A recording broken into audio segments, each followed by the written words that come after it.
সবে কদর, সবে কদর যে কোনো রাতে হইতে পারে সবে কদর। প্রবল সম্ভাবনা হলো বেজোড় রাতগুলো। এই যখন এটা ভাববেন না যে জোর রাতে লাইলাতুল কদর হওয়ার সম্ভাবনা নাই, একবারই নাই, এই কথা ঠিক না। ওখানেও সম্ভাবনা আছে, কম আছে সম্ভাবনা, কিন্তু বেজোড় রাতগুলোতে সবে কদর পাওয়ার সম্ভাবনাটা কি বেশি। 21 পার হলো, 23 পার হলো, 25, 27, 29, কয়েকটা রাত বাকি আছে।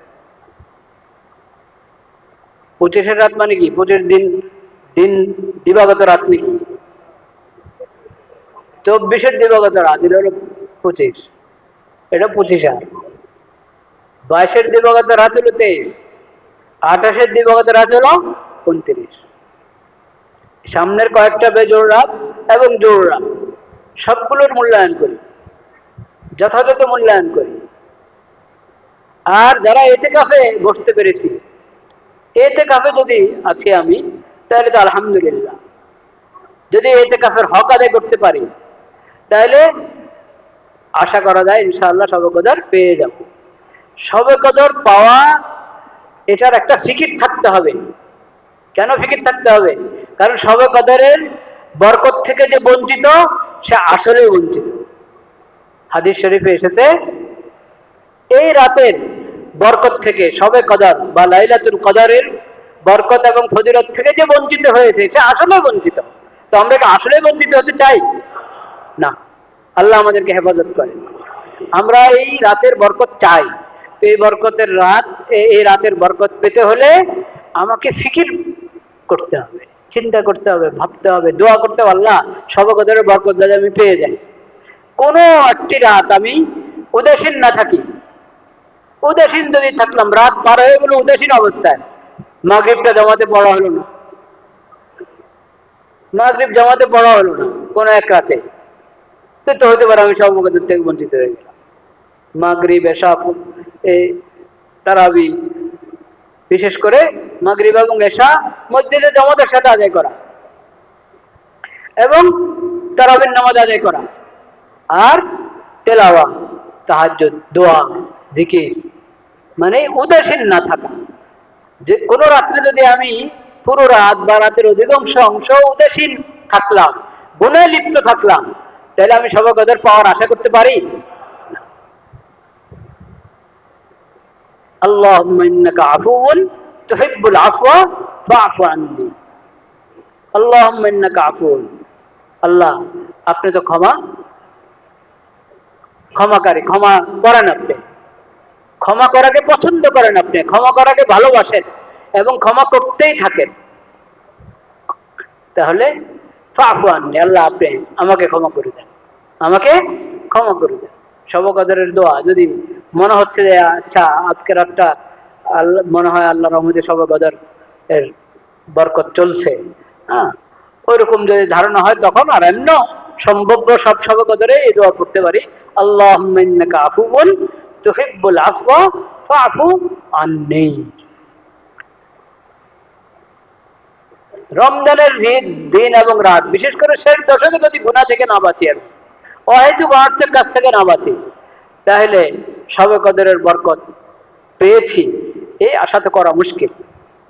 গুনাহ থেকে বাঁচতে হবে, অহেতুক অনর্থক কাজ থেকে, জবানের গুনাহ থেকে, চোখের গুনাহ থেকে বাঁচতে হবে, কানের গুনাহ থেকে বাঁচতে হবে, এবং জিকির তেলাওয়াতের মধ্যে, দোয়ার মধ্যে সময় ব্যয় করতে হবে। তাহলে ইনশাআল্লাহ আমরা শবে কদর পেয়ে যাব ইনশাআল্লাহ। ইনশাআল্লাহ। ইতিকাফ কাকে বলে? ইতিকাফ অনেক গুরুত্বপূর্ণ আবাদত, কিন্তু ওটার কিছু শর্ত আছে, কিছু কি আছে, আদব আছে। শর্তটা তো আমরা জানি, একবারে জরুরি প্রয়োজন, ওযু ইস্তিনজার জরুরত, খাবার এনে দেওয়ার কেউ নাই, তাহলে খাবার আনার জন্য, গ্রহণ করার জন্য, এই ধরনের জরুরত, এই ধরনের জরুরতে মসজিদের এরিয়া থেকে বের হবে, আর না হয় পুরো সময় মসজিদে থাকবে, হয়তো ইবাদতে না বিশ্রামে, হয়তো ইবাদতে নয় বিশ্রামে, মসজিদে থাকবে। কোনো মানে শরঈ যে মানদণ্ড মসজিদ থেকে বের হওয়ার যে বিধান, ওই বিধান লঙ্ঘন করে এমনি বের হয়ে গেল মসজিদের সীমানা থেকে, তাহলে দেখা গেল এটাকে বেরিয়ে গেল। আমি এই কাছে হানাতে আছি কিন্তু ঘোরাঘুরি করছি, ও চত্বরে চলে যাচ্ছি, ওটা কি মসজিদের সীমানা নাকি? একটা তো হলো জুমার নামাজে অনেক মুসল্লি আসছে, বা আজকে অনেকে বিদায় জুমা মনে করতেছে, সামনের জুমা রমজানে হয় কি হয় না, হতেও পারে নাও হতে পারে সামনের জুমা, তো বিদায় জুমা মনে করে অনেক লোক এসে যায়, তো সেজন্য ও চত্বরে দাঁড়ায়, রাস্তা দাঁড়ায়, তো রাস্তা তো দাঁড়াচ্ছে মুসল্লিরা, সেজন্য কি আপনাকে রাস্তারও কি মসজিদের অংশ বলবেন? মসজিদের সীমানা আপনারা ঠিক করে জানিয়ে দিয়েছেন মুসল্লিদেরকে? যেমন এই যে ভিতরের অংশটা তো মসজিদ, দক্ষিণে যে জানাজার জায়গাটা তো মসজিদ না, মসজিদের অংশ না এটা। আচ্ছা, পূর্ব পাশের যে বারান্দা, এটা মসজিদের অংশ? হ্যাঁ, আপনারা স্থায়ী মুসল্লি যারা বলেন, পূর্ব পাশের বারান্দাকে আপনারা মসজিদের অংশ মনে করেন? করেন না? তাহলে পরে টিনের নিচে টিন শেড যেটা, ওই যে চত্বর, ওটাও মসজিদ না? তো দক্ষিণের চত্বরও মসজিদ না, উত্তরের এই পাশে এটাও মসজিদ না, এটা জানতে হবে তো। হ্যাঁ, এই যে সামনের ছোট্ট বারান্দাটা, ছোট বারান্দাটা মসজিদের অংশ কিনা, এটা এটা যারা পুরানো মুসল্লি তারা বলবেন, এবং মসজিদের দায়িত্বশীল, এই মসজিদের মোতাওয়াল্লি এবং দায়িত্বশীল যারা, তাদের কাছ থেকে এটা জেনে নিতে হবে। আমি তো খেয়াল করে না, আমি জিজ্ঞেস করে নিতাম দায়িত্বশীলদেরকে।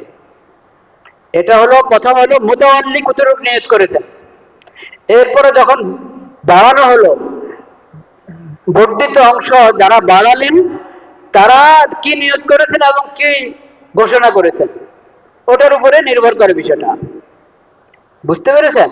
তো এটা তো নিশ্চিত ভিতরের যে অংশ উপরে পর্যন্ত, সাততলা পর্যন্ত পুরোটা মসজিদ।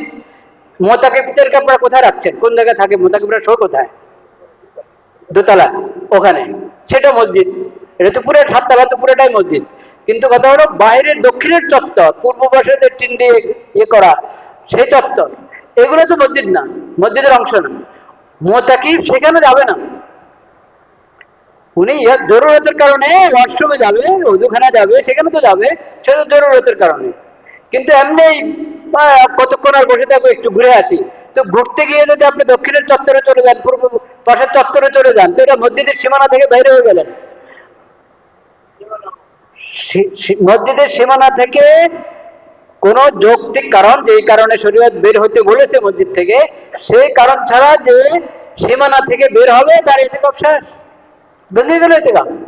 যত দ্রুত পারেন ফিরে আসবেন,